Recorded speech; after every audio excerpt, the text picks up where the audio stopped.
I was once asked by senior management in Petronas on how to reduce the gap between the industry and also the learning institutions, for example, the universities and also the research institute. But back then I did not have a good answer. However, in our presentations today, we might not just only give a good answer to that questions, but this will be a testimony that the industry, like all of us here, can work together, collaborate, and also complement each other. Just to get a sense of the room, can I see a show of hands? How many of you here are reliability engineers? Anyone?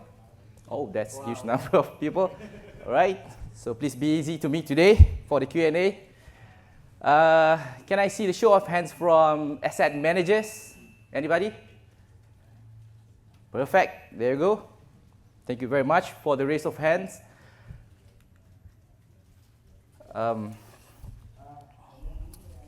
As you will agree with me today, one of the toughest questions being asked by the management will be, what is the value creations that you can gain from the utilizations of GE asset performance management in the day-to-day business, in your respective business, for instance?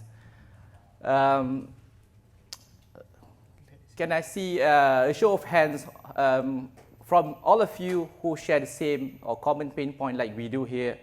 Again, all right, thank you very much for showing your hands. Just a brief introduction about ourselves. My name is Muhammad Akmal Yahaya. I'm a reliability engineer currently serving Petronas for more than 8 years now. And today I'll be co-presenting with a colleague of mine, M. Shariman Sharif, who is a principal for instrumentation and control with vast experience in the oil and gas industry for more than 20 years. And our topic will be value creations, quantification via reliability-backed methodology. So I'll be passing the best part to my colleague here, Shariman. There you go. That's unfair, Akmal. Okay, guys. So, like Akmal mentioned earlier, one of the difficult questions that we ask, especially towards the end of the year, when you do your performance review, your boss will ask you, how much do you gain out of doing this APM, right? What did you do to actually create that 5 million, 20 millions of value creations from utilizing APM, right? So that is very difficult question to answer. And typically managers, they want you to have the proof, right? So what we have done, we brought the same question and bring it back to the universities, the academicians. So we engaged University Technology Petronas under the Center for Reliability and Asset Management and Maintenance. So actually there's a team that look after maintenance and asset integrity in Petronas. So we work with the professors. So as you see there in the pictures, the only 3% which is not professors is only me and Akmal. The rest are associate doctors that looks after asset integrity. Back in 2023, so we initiated a focus group that consists of our technical specialist team from GTS, academics, our associate professors just now, and the end user to answer this question. How can we quantify value creations when we use softwares? So typically it's very difficult to justify to our top management that you just bought a multi-million software and suddenly that translates into monetary values, right? So like any other companies, there are several categories on how we quantify value creations in the business. The typical one is the tangible value creations, and the second one is the intangible value creations. So the tangible is quite easy, right? Let's say you have supposed to actually overhaul a pump at $10,000, and then you end up servicing that pump for $5,000. So you have a saving of $5,000, which is really clear and simple, right? But we know that when we use analytics or we use applications like asset integrity management softwares, so that can be very difficult to explain to the management, right? So back in 2022, with that team, we established an initiative called VAIN, which stands for Value Estimated Initiative Program. So the intention is actually to come up or to create an algorithm where we can use the relative methodology and especially utilize GE APM in using real-time data, meaning the actual transactional data that we have in APM, from the action that we took in APM and quantify that to values. Okay. So typically, during the end of year performance, it is very difficult for you to justify that, hey, I use APM for 1 year, This is an amount of value as compared to someone that just fix a pump, straight away say that, okay, I saved 5,000 because I just negotiated the pump servicing, right? So instead of taking just the literal value of doing any work, that can be unfair because we know that in order for you to quantify the value creation from your asset integrity management, there should be an element of risk, there should be an element of probability, there should be an element of the uncertainty of doing the things. To make this explanation simpler, I will take some example, okay? So, let's say you are driving your car to work today, right? Maybe a few of us actually took the Uber today, right? So, while you were driving, suddenly you have an indication light coming up on your dashboard. So, do you still continue to drive, or should you stop the car now and get it fixed, right?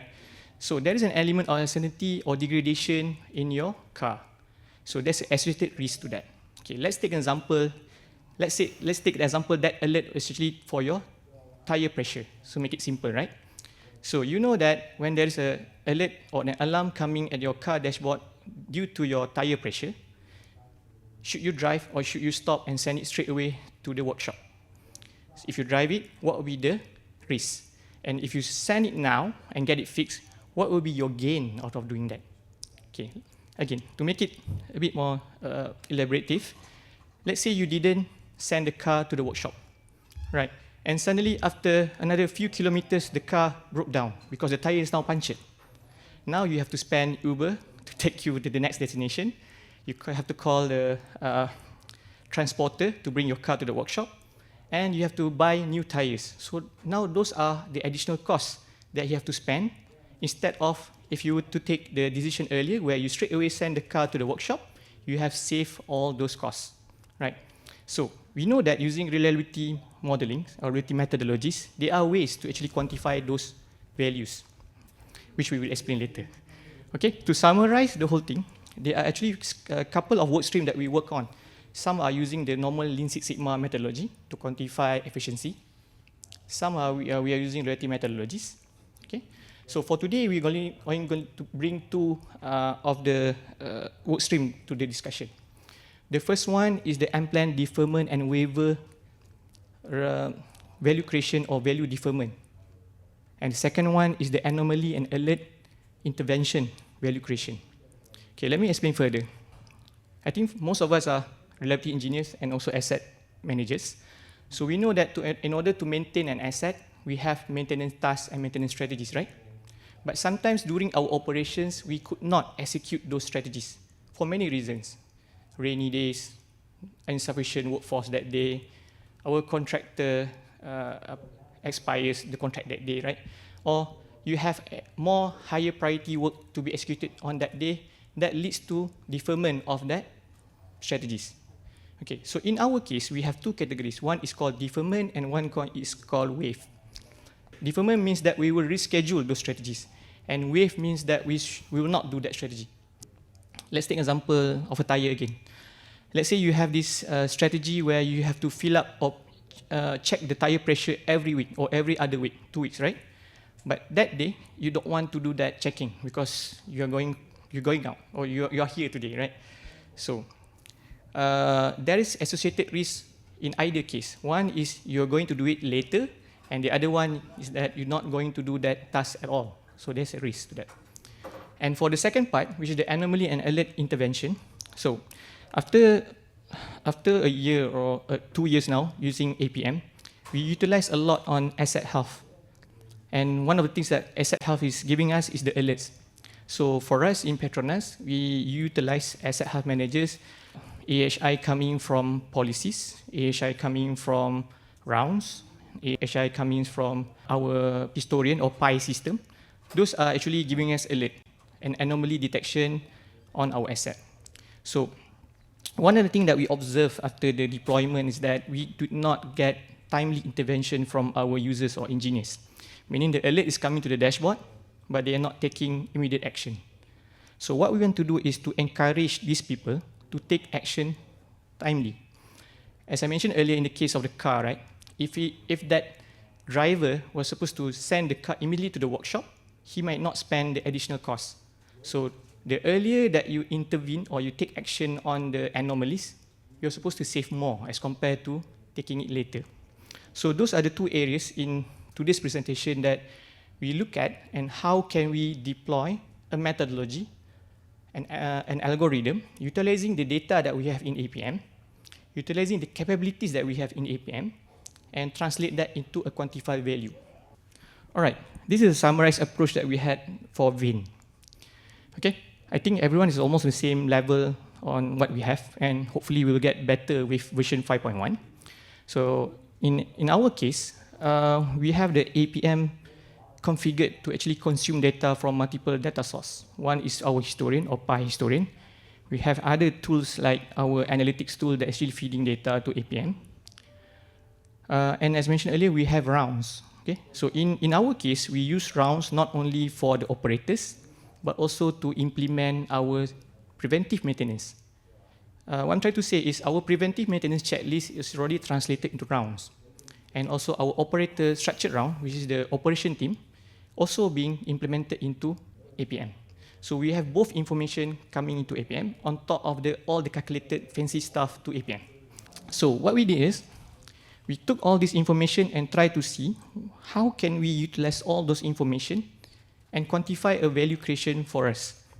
Because, like I said earlier, it is easy to quantify those tangible values. For example, let's say you do an analysis and you say that instead of replacing this pump, but because the data is telling us that it can run another 30 years, so we don't replace that pump. That's easy.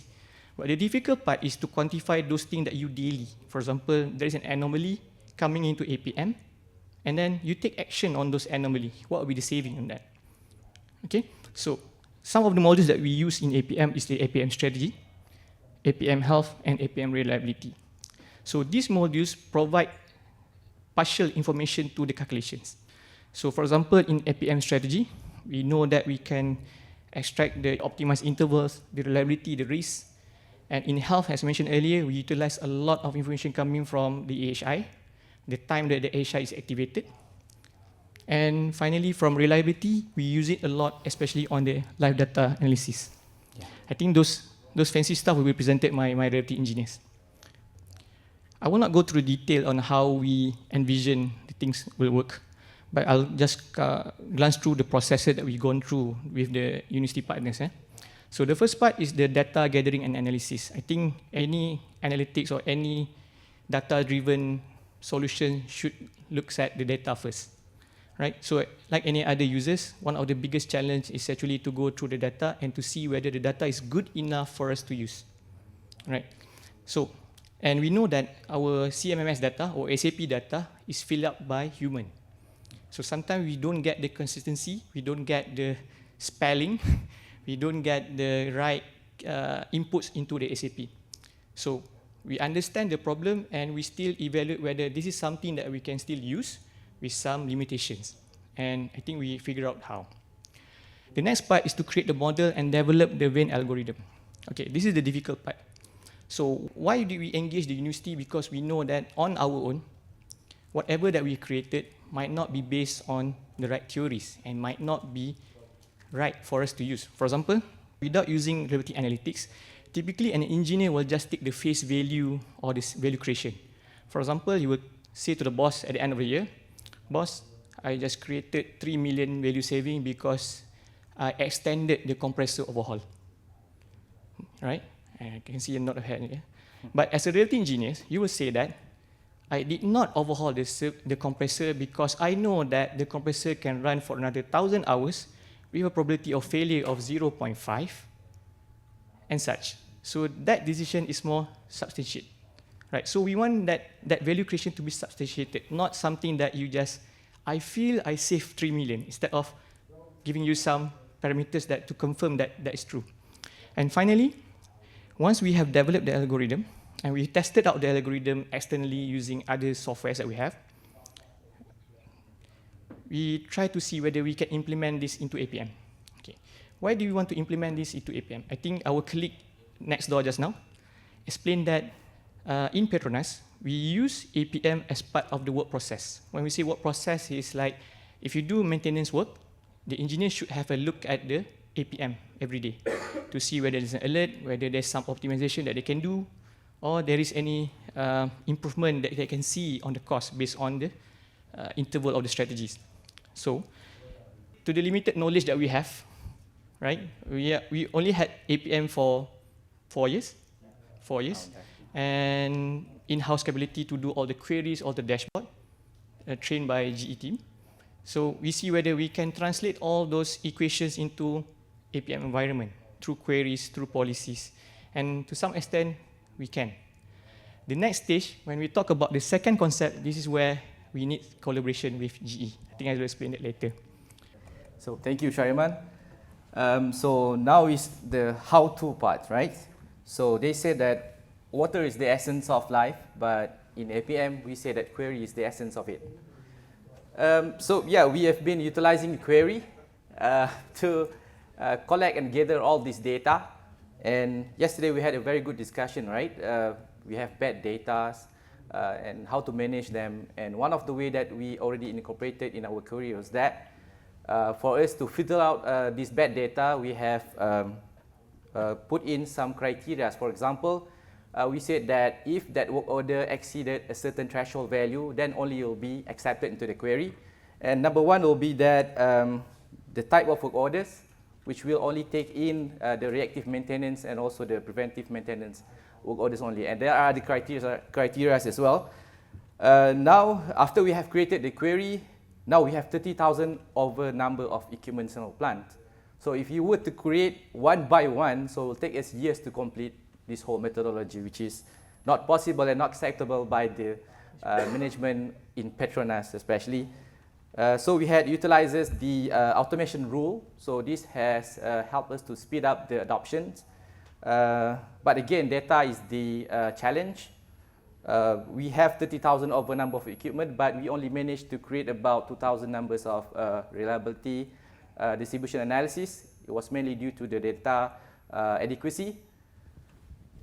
Now we have created the reliability distributions, right? So what we needed from the reliability distribution will be the reliability parameters such as beta values, these eta values, which then we will again make another query and we'll call back this data, and this data will then will be called upon to calculate the probability of failure. But basically what we are calculating here is the probability of failure in terms of the hazard rate. So meaning that it's a conditional probability of failure. So it's an instantaneous probability of failure. So we had to calculate the hazard rate, and APM was not able to give us that at the moment. So we had to key in some of the formulas and calculate it right away in the query by utilizing the GAPM software. And yes, as mentioned by Shariman just now, this methodology involved a few of modules in GAPM. So we needed the production loss values. How much does it impact the company in case of an equipment failure? So we got that values from ACA. So yeah, we have the values, and also the repair cost, which then will be multiplied by the hazard rate, and from there we'll be getting what is the value creations that you get if you take action from those anomalies, and also preventing the deferment or waiver of certain preventive maintenance work orders. So yeah, basically these two concepts, they are utilizing the same methodology. Now it's only the matter of the business applications. So now we have applied for preventive maintenance deferment last year, right? I think we had implemented last year in October. So we had a turnaround last year, and our planners came to us. They said that they wanted to defer a certain number of preventive maintenance. But again, we ran the algorithm, and we showed to our management, hey, boss, look at this. These are the risks that you are going to sign off. So some of them have to be executed in the turnaround please, even though it added some of the turnaround costs anyway. So yeah, we given them some visualizations. What are the risks associated with deferment and also the PM waiver activities? Okay, if I may add to what Akmal has said earlier, one of the biggest change that we are doing is to change the way we think about taking risks. We used to actually sign off waiver or deferment based on our experience. let's say there's a gray hair coming into the room and say that, hey, in my time, the pump will never fail the next 3 months, right? I think somebody's laughing here, so they know that's true, right? And then the slightly younger engineer came in and they say, no, this is going to last 2 months. And the great engineer will come, no, this is going to last 6 months. But we didn't do the PM, and suddenly it will fail the next week, the management will ask, who actually signed off that waiver, right? So what we are doing now, we are actually putting that risk as a number, as a cost. So the management will know that if I were to sign off that thing now, there's a risk of 4 million production loss if I were to proceed with the waiver. So like Akmal mentioned, in our turnaround recently in October, we had more than few thousands, right? Few hundreds equipments that were supposed to be waived because we cannot do that during the turnaround. Okay, by the way, turnaround is a scheduled maintenance where we have to shut down the whole plant and do maintenance. So during that period of time, the focus is actually on the mechanical equipment. So the rest of the equipment get waived, right? So instead of just waiving it again, and the gray hair guy sign off it again, so we run this analysis and show it to the boss. Okay, boss, from this number of equipments, there's a probability of failure of 0.5 and above. We took the 0.5 and above. Yes. Anything that has the probability of failing 0.5 and above, within the next 90 days. Yeah. Okay, we are that accurate. 90 days. We give a window of 90 days with that probability, and this is the economic impact. So the boss were able to evaluate the risk, and then from what we have done, most of the maintenance strategy gets executed, because they know that the data is saying otherwise. There's no longer that I have the feeling during my time kind of statement in that discussion. All right. So let's talk a bit on the last part, right? So what we have done is just a proof of concept, because we are not in the capability to develop those into APM as a module, but we have shown that that can be done now with what we have in APM. But you need to do queries, you need to create some policies to get that calculation in. So yes, this picture is not fake. We were in the news. This is it's not an AI generated picture. We were in the news. Okay, so but it's not purely because of Vein. We had a couple of work that we had with the university. So they recognized that there is a good collaboration between the industry, the end user, and how the academics looking into asset integrity management. Okay, so what we want to do now is actually, we want to reach out, especially to the industry, and also especially GE, how can we co-create this as a solution? Because I think that's one of the challenges that we had when we deploy APM, especially in management, because they want to see that the investment that they put into the company gets returned. Okay? And we don't often see things like saving of a compressor before it explodes or the pumps from leaking, right? But the small bit that you do every day, taking care of alerts, taking care of your optimization of your strategies, getting the strategies executed, those actually translate to real value. But the challenges with the engineers, because they have multiple degrees and master and PhDs, right? So they overthink the problem. And that becomes difficult for them to actually calculate those value creations. And those value creations don't get to the management. When they don't get to the management, management will not see that this software is actually translated into values. So again, before I end this presentation, we would like to leave the crowd here today with this question. How do we take to the next level? I know that there might be solution out there that's already resolved these issues, but for us, this is something that we would like to co-create with the industry and GE especially, on how can we see this as a module in APM. The way we see it, in order for us to drive the adoption in our facilities, we implement KPIs, right? The bosses like KPIs. How much do you save? How many clicks that you have in a day, right? How many users registered today? How many users sign up or sign into APM every day? Those are the typical easy KPI. But the bottom line is that they need you to see that in terms of values. How much did I save in money when doing this every day? So sometimes that can be tangible, which is great, but most of the time, and most of the actions is actually intangible, which we need to quantify.